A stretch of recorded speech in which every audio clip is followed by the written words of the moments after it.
Hello दोस्तों, जय श्री श्याम। स्वागत है आपका अपने चैनल हैरित क्रिएशन पर। आज हम बात करने जा रहे हैं षठ तिला एकादशी।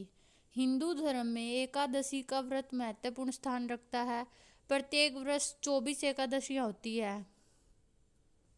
प्रत्येक महीने में 2 एकादशी आती है, एक कृष्ण पक्ष एकादशी और एक शुक्ल पक्ष एकादशी। वैसे तो पूरे साल में 24 एकादशी आती है, लेकिन कई बार इनकी संख्या बढ़कर 26 हो जाती है। पद्म पुराण में एकादशी का बहुत ही महत्व बताया गया है और उसकी विधि विधान का भी उल्लेख किया गया है। सर्व कामना पूर्ति के लिए यह व्रत रखा जाता है और यह माँ कृष्ण एकादशी को रखा जाता है। आइए जानते हैं इसके बारे में। एक बार नारद मुनि त्रिलोक भ्रमण करते हुए भगवान विष्णु के धाम वैकुंठ पहुंचे थे। वहां पहुंचकर उन्होंने वैकुंठपति को प्रणाम करके उनसे अपनी जिज्ञासा व्यक्त करते हुए प्रश्न किया कि प्रभु, षठ तिला एकादशी की क्या कथा है और एक एकादशी को करने से ऐसा पुण्य मिलता है। देवर्षि द्वारा विनीत भाव से इस प्रकार प्रश्न किए जाने पर लक्ष्मीपति भगवान विष्णु ने कहा, प्राचीन काल में पृथ्वी पर एक ब्राह्मणी रहती थी। ब्राह्मणी मुझ में बहुत ही श्रद्धा और भक्ति रखती थी। यह स्त्री मेरे निमित्त और सभी व्रत रखती थी। एक बार इसने 1 महीने तक व्रत रखकर मेरी आराधना की।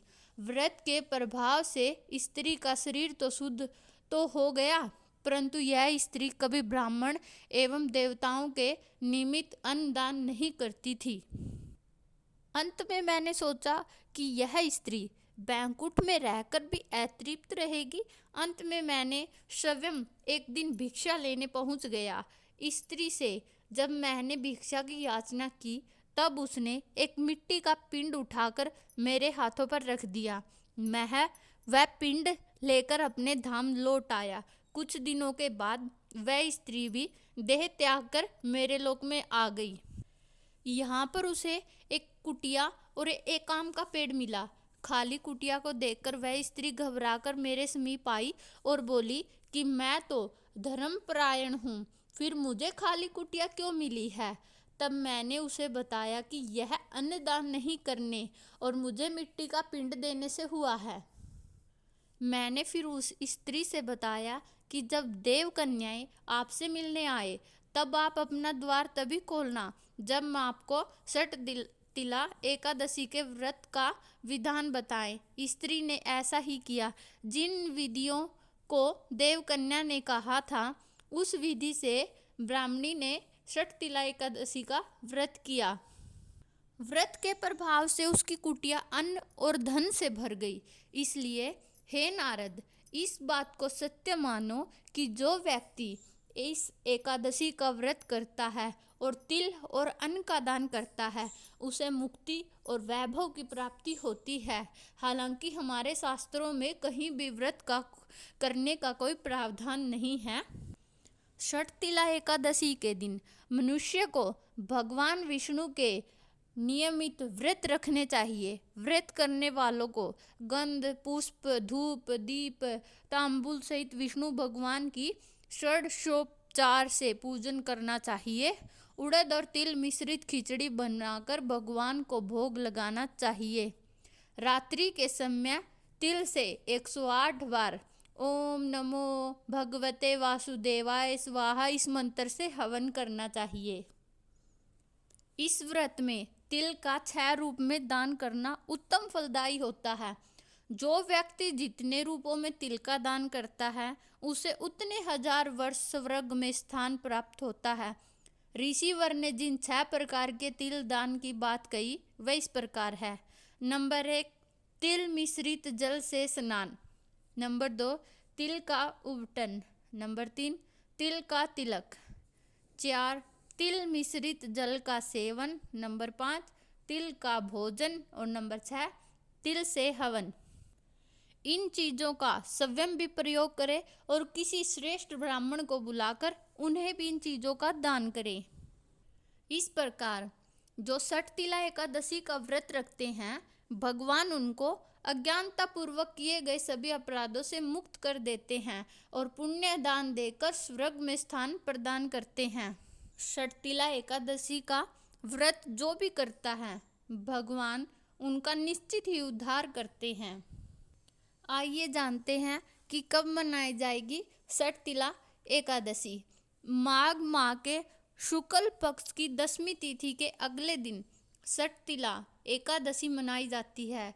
जनवरी महीने में 25 जनवरी को षटतिला एकादशी मनाई जाएगी।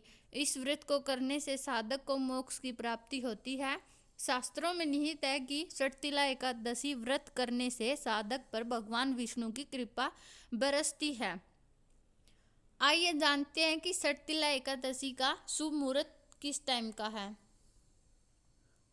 माघ माह के शुक्ल पक्ष की एकादशी तिथि की शुरुआत 24 जनवरी को संध्याकाल 7:25 पर शुरू होगी। वहीं षटतिला एकादशी की तिथि का समापन 25 जनवरी को रात 8:31 पर होगा। सनातन धर्म में सूर्य उगने के बाद से तिथि की गणना की जाती है। इसके लिए 25 जनवरी को ही षटतिला एकादशी मनाई जाएगी।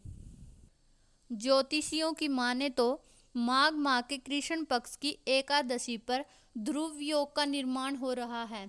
इसके साथ ही शिव वास योग का भी संयोग बन रहा है। इन योग में लक्ष्मी नारायण जी की पूजा करने से साधक को अक्षय फल की प्राप्ति होती है। साथ ही जीवन में व्याप्त सभी प्रकार के दुख और संकट दूर हो जाएंगे। इसके अलावा ज्येष्ठा नक्षत्र का संयोग है। साथ ही बल, बौ, बालव और कोलव करण के योग बन रहे हैं। इन योग में लक्ष्मी नारायण जी की पूजा करने से सुखों में वृद्धि होती है।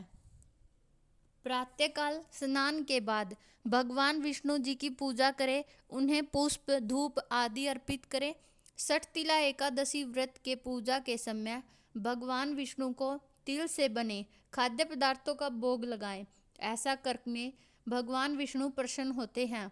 तिलों में गाय का घी मिलाकर हवन करें। इस दिन तिल का दान करना उत्तम माना गया है। तिल का दान करने से व्यक्ति को मोक्ष प्राप्त होता है। व्रत रखने के बाद रात को भगवान विष्णु की आराधना करें।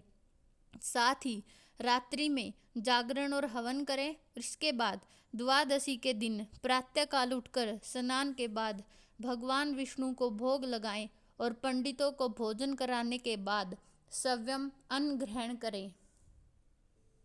तिल से स्नान करें, तिल का उबटन लगाएं, तिल से होम करें, तिल मिलाया हुआ जल पिए, तिल का दान करें और तिल को भोजन के काम में लें।